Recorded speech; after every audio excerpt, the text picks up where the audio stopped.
Hello বন্ধুরা, welcome back. চলে এসেছি নতুন একটা ভিডিও নিয়ে। আশা করি তোমরা ভালো আছো, সুস্থ আছো, আর অনেক করে ভিডিও দেখো। যদি ভিডিওগুলো আমার ভালো লাগে তাহলে কিন্তু অবশ্যই তোমরা সাবস্ক্রাইব করে দাও, লাইক কমেন্ট শেয়ার করতে কিন্তু একদমই ভুলো না। চলো ভিডিওটা এগোনো যাক।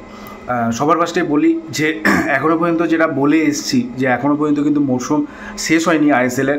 তার আগে থেকেই কিন্তু প্রত্যেকটা দল তাদের নিজেদের খেলোয়াড় অন্তর্ভুক্তি করছে এবং টিমকে আরও শক্তিশালী করছে। তার মধ্যে অন্যতম হচ্ছে ইস্টবেঙ্গল। তোমরা জানো যে মাদিও তালালকে কিন্তু অলরেডি প্রি কন্ট্রাক্টে সাইন করিয়ে নিয়েছে যতদূর সম্ভব, যে দু বছরের ডিলে কিন্তু তাকে সাইন করিয়েছে। এবং আমার মনে হয় এই সাইনটা অত্যন্ত একটা ভালো পজিটিভ সাইন।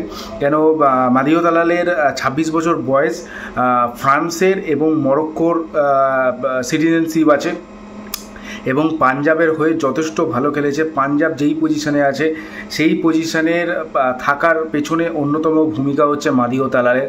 সুতরাং ইস্টবেঙ্গলে যদি আসে, ইস্টবেঙ্গলের অনেক প্লাস পয়েন্ট হবে, যেটা হচ্ছে বল প্লেয়ারের খুব অভাব ছিল, যে বল খুব ভালো পাস বাড়াতে পারে এরকম প্লেয়ারের কিন্তু অভাব ছিল।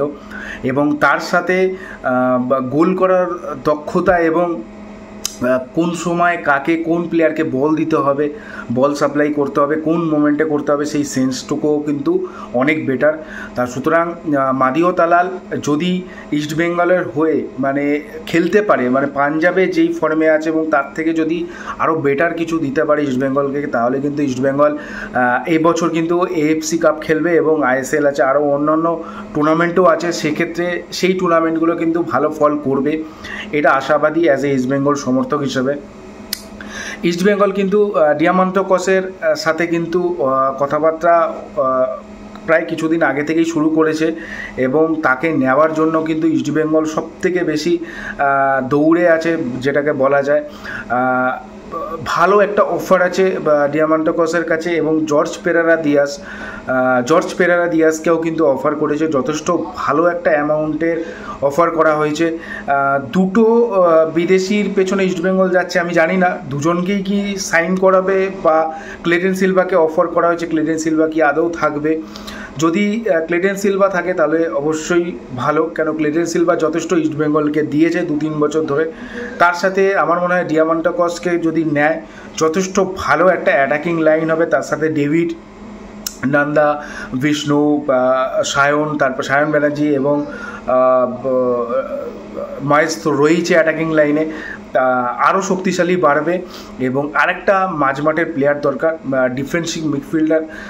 আমার মনে হয় যদি একটা নাইজেরিয়ান হয় তাহলে অনেক বেটার হয়, বা ডিফেন্সে যদি একটা নাইজেরিয়ান ডিফেন্ডার হয়, একটা ভালো স্বাস্থ্য ঠিক উগাউপাড়া টাইপের যদি প্লেয়ার হয় বেটার হবে। এবং হিজাজি মায়ারের সাথে আমার মনে হয় জর্ডান এলসি কন্টিনিউ করবে। আলেকজান্ডার প্যান্টিসকে আমি জানি না ছেড়ে দেবে কি না, বা এএফসি কাপের জন্য তাকে রেখে দেওয়া হবে অ্যাজ এ ব্যাকআপ হিসেবে, সেটাও জানি না, হয়তো হতে পারে। বাট ইস্টবেঙ্গল কিন্তু এবছর একটা ভালো অর্থ কিন্তু খরচা করবে, যেটা ডিরেক্টর বলেছে, ইমামির ডিরেক্টর বলেছে।